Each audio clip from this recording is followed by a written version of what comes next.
ख़बर शामिल कयूं था।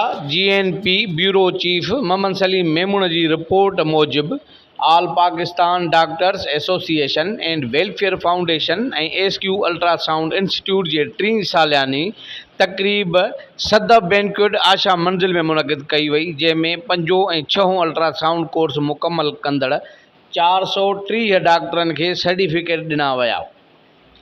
ऑल पाकिस्तान डॉक्टर्स एसोसिएशन ऐं वेलफेयर फाउंडेशन एक अहिड़ी तंज़ीम आहे जेका हिन महांगाई जे दौर में भी मुफ़्त अल्ट्रासाउंड कोर्स कराईंदी आहे ऐं सभिनी शागिर्दनि खे सर्टिफिकेट भी ॾींदी आहे ऐं नंढा नंढा सेमिनार कोठाए उन्हनि जी हौसला अफ़ज़ाई कंदी आहे।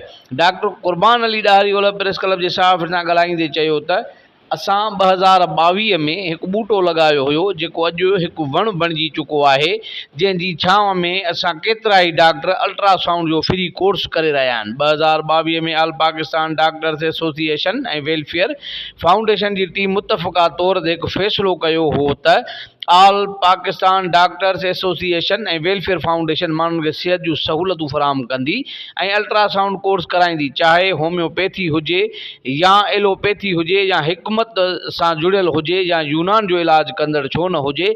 असां उन्हनि सभिनी डॉक्टरनि ऐं स्टूडेंट्स लाइ मुफ़्त 6 महीननि जो अल्ट्रासाउंड कोर्स शुरू कयो आहे, जंहिंखे 3 साल हली रहियो आहे।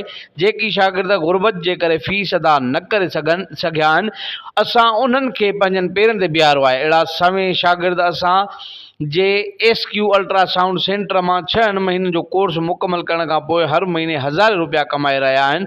प्रोग्राम जो ख़ासि मेहमान कराची जो controller of SBTE Syed Akhtar Ali Shah हो, जॾहिं त महिमाननि जो इस्तक़बाल डॉक्टर रिज़वान अहमद ख़ान, डॉक्टर ग़ज़ाला अयूबी कयो। उन मौके ते doctor NS Nakasa, Manzoor Ali Dahiri chairman Karachi Dahiri welfare association, doctor Samiullah, doctor Siddique Ansari अॻूणो member NCH, doctor Ejaz Ahmed Khokhar अॻूणो पुलिस सर्जन ऐं प्रोफेसर लियाकत अली अवान ऐं ॿिया मौजूद हुया।